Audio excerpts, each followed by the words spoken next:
చిట్టి తెలివైన కుందేలు.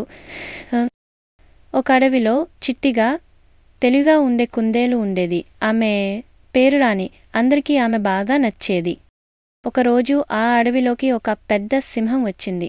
అది గర్జించి ఇలా చెప్పింది, ప్రతిరోజు ఒక్క జంతువు నా దగ్గరకు తినేందుకు రావాలి, లేదంటే మీ అందరినీ తినేస్తాను. అడవిలోని జంతువులందరూ భయపడ్డారు.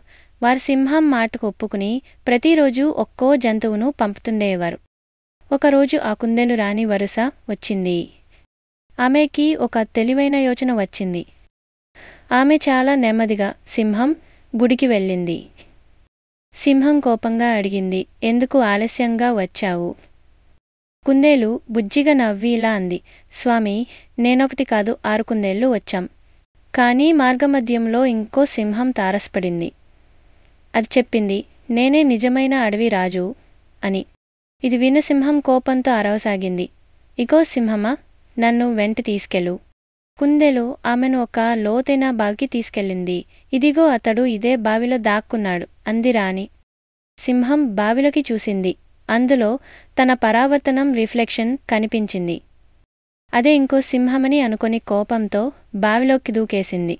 ప్లష్! బావిలో పడిపోయి బయటకు రాలేకపోయింది.